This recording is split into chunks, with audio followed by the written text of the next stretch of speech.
मोहब्बत करने वालों को आबिद खान का मोहब्बत भरा सलाम। और दोस्तों, मैं इस वक्त मौजूद हूँ लाहौर के मियानी साहब कब्रिस्तान में और आज मैं आपको लेकर जा रहा हूँ पाकिस्तान की तारीख के एक बड़े मशहूर क्रिकेट अंपायर शकूर राना की आखिरी आरामगाह पर।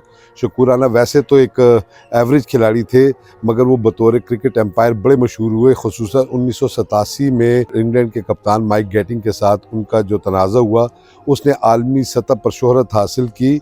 और इस वक्त वो मियानी साहब के एक गुमनाम गोशे में आसूदा खाक है। तो चलते उनकी कब्र की तरफ और पहले देखते हैं कि वो उनकी कब्र जो है वो कहाँ पर है, और उसके बाद फिर मैं उनकी कब्र पर जाकर आपको उनका प्रोफाइल बताता हूँ।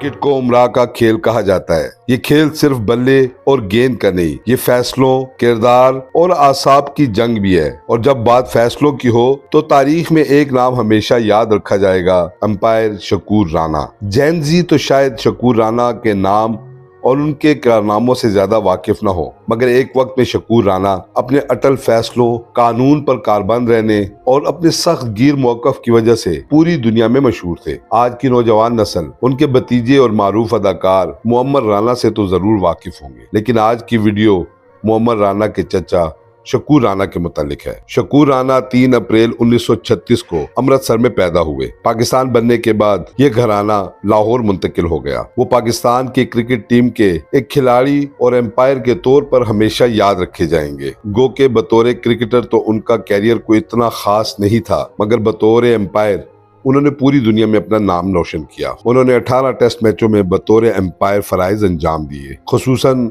1987 में माइक गैटिंग, जो कि इंग्लैंड के कप्तान थे, और शकूर राना के दरमियान एक ऐसा तनाजा खड़ा हुआ जिसने आलमगीर शोहरत हासिल की। ये एक ऐसा वाकया था जिसने क्रिकेट एम्पायर के वकार पर भी गहरा असर छोड़ा, और उसके बाद ICC ने ऐसे सख्त कवानीन मुरतब किए जिसके बाद क्रिकेट एम्पायरों के वकार को मैदान में और मैदान से बाहर बतौर खास मलूज़े खातिर रखा जाता था। 1987 में पाकिस्तान और इंग्लैंड का मैच फैसलाबाद में खेला जा रहा था। एम्पायरिंग के फराइज शकूर राना अंजाम दे रहे थे और सलीम मलिक बैटिंग कर रहे थे।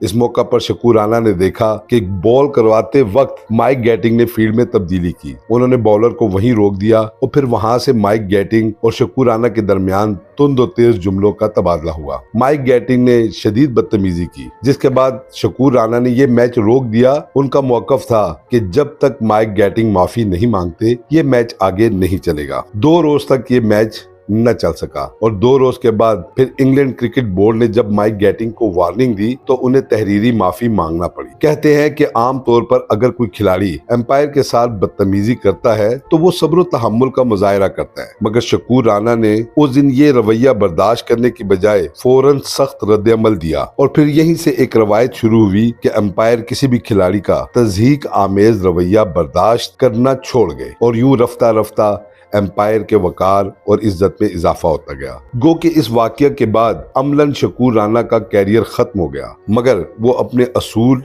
नजरिए और कानून पर सख्ती से कारबंद रहे। इस तनाजे के असरात सिर्फ इसी मैच तक महदूद न रहे। ICC ने बादअज़ां एम्पायर के एहतराम और इख्तियारात को मज़ीद मजबूत बनाने के लिए कानून में वाज़े तरामीम की, ताकि मुस्तकबिल में किसी एम्पायर को इस नौइयत के दबाव का सामना न करना पड़े। शकूर राना और माइक गैटिंग का ये वाकया आज भी क्रिकेट की तारीख में उस मिसाल के तौर पर याद किया जाता है कि अगर इंसान अपने नजरिए और कानून पर सख्ती से कारबंद रहे तो एक फर्द भी पूरे निजाम को आईना दिखा सकता है। शकूर राना ने यह साबित किया था कि एम्पायर महज खेल का निगरान नहीं बल्कि इंसाफ की अलामत होता है। एम्पायर शकूर राना 9 अप्रैल 2001 को लाहौर में इंतकाल कर गए। उन्हें मियानी साहब कब्रिस्तान में सपुर्द खाक किया गया। आज जब मैं उनकी कब्र तलाश कर रहा था तो मैंने देखा कि कब्रों के इस जंगल में इस अजीम शख्स की कब्र एक साइड में कोने में गुमनाम हालत में पड़ी हुई है। कब्र कच्ची है, उस पर कदबा लगा हुआ है, और उसके साथ साथ उनके वालिद की कब्र भी मौजूद है। हुकूमत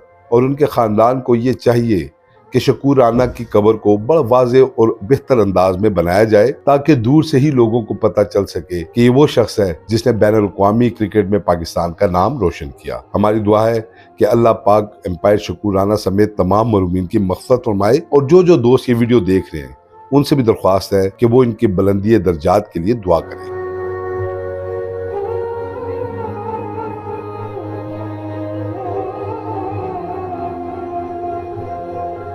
हुजूर अलैहिस्सलाम का फरमान अलीशान है कि कब्र जो है वो जहन्नम के घड़ों में से एक गड़ा है या जन्नत के बागों में से एक बाग। तो अल्लाह पाक जी हम सब की कब्रों को जन्नत के बाग बनाए और जो मरहूमीन है अल्लाह पाक ने उनकी भी कब्रों को नूर से मुनव्वर करे।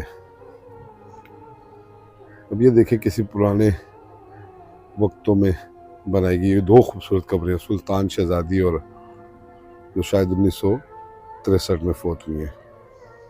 ये देखें आप, क्या खूबसूरत अपने वक्त की कब्रें थी, लेकिन फिर वही बात कि यूँ बुला दिया जाता है जैसे कोई आया ही नहीं था।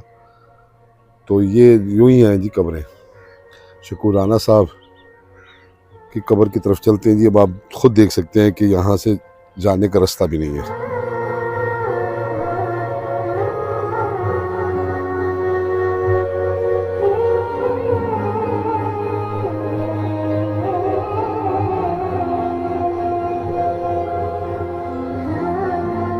देखिए जी,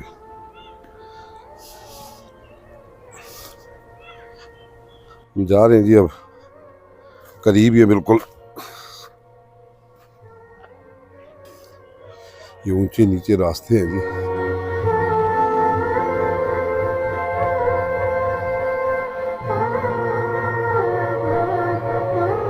कभी ऊपर चढ़े कभी नीचे उतरे। कब्रों में आगे इंसान को सुकून तो मिलता है जी। मैं चूँकि यहाँ कब्रों में फिरता हूँ, मुझे यहाँ बड़ा सुकून मिलता है, क्योंकि ये वो लोग हैं जो ना किसी को नुकसान पहुँचाते हैं, ना ही किसी की गिब्बत करते हैं, ना किसी की बुराई करते हैं, ना किसी के साथ जुल्म ज़्यादती करते हैं। ये सिर्फ़ और सिर्फ इस वक्त अल्लाह की पनाह में है। और ये देखिए ऊपर जाने का मैं रास्ता ढूंढ रहा हूँ जी, क्योंकि वो थोड़ा सा टीले पर वाक़ है उनकी कब्र। वो सामने मेरा ख्याल सीढ़ियाँ हैं जी। तो अल्लाह से डर के रहना चाहिए जी, मखलूक की खिदमत करें ताकि अल्लाह पाक को राज़ी किया जा सके। और अल्लाह को राज़ी करना बहुत आसान है, सिर्फ़ उसके सामने निदामत के 2 आंसू और उसकी मखलूक की खिदमत, तो अल्लाह राज़ी हो जाता है। वो बहलोल दाना के मुतल्लिक़ एक वाक़या मशहूर है कि वो कहते हैं कि एक दफ़ा वो बाज़ार में बैठे हुए थे, तो लोगों ने पूछा कि क्या कर रहे हैं आप यहाँ। तो उन्होंने कहा कि मैं यहाँ बंदों की रब के साथ सुलह करवा रहा हूँ। उन्होंने कहा फिर क्या हुआ, नतीजा क्या निकला। तो उन्होंने कहा कि बंदे नहीं मान रहे। फिर एक दिन लोगों ने देखा कि वो कब्रिस्तान के बाहर बैठे हुए हैं। लोगों ने कहा कि अब क्या कर रहे हैं। तो उन्होंने कहा कि अब मैं लोगों की और रब की और मखलूक की सुलह करवा रहा हूँ। तो उन्होंने पूछा कि अब क्या रिज़ल्ट निकला। तो उन्होंने कहा कि अब रब नहीं मान रहा। तो कब्र से पहले पहले जी रब को मना लेना चाहिए। बड़ा आसान है रब को मनाना। रब तो बहाने ढूंढता है बंदे को माफ़ करने के लिए, किस वक्त कौन सी अदा कौन सी बात पसंद आ जाए, वो गफूर रहीम है। तो चलते हैं जी अब ऊपर की तरफ, हम दूसरी साइड से। तो हम उस अहाते की तरफ आ गए हैं और जहाँ से हम जा रहे हैं वहाँ से रास्ता बुनियादी तौर पे कोई इतना बना हुआ नहीं है। हमको इधर उधर से निकल के जाना पड़ता है। ये देखिए जी, इस कब्र का हाल आप देख लें। किसी वक्त बहुत खूबसूरत बनाई होगी, मगर आज उसका नामो निशान तक नहीं रहा। किसकी कब्र थी कोई नहीं जानता। बेशक जब अल्लाह करीम फरमाते हैं और तुम यूँ भुला दिए जाओगे जैसे इस दुनिया में आए नहीं थे, तो आप यकीन माने ये हमारे लिए इबरत की मिसालें हैं। ऐसी ही जो है वो कब्रें जिन्हें एक वक्त में बड़ा आलीशान बनाया जाता है, मगर फिर बाद में उनका नाम लेवा भी कोई नहीं रहता। तो ये हम बिल्कुल करीब पहुंच गए जी शकूर राना साहब की कब्र के। और ये देखें जी, ये शकूर राना की कब्र है।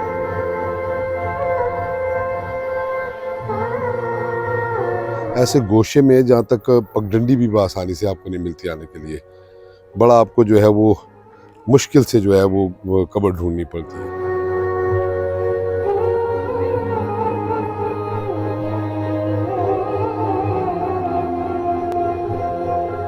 दोस्तों, इस वक्त मैं पाकिस्तान के आलमी शोहरत याफ्ता एम्पायर शकूर राना के आखिरी आरामगाह पर मौजूद हुई। एक कच्ची सी आपको जो कब्र नज़र आ रही है शकूर राना की कब्र है।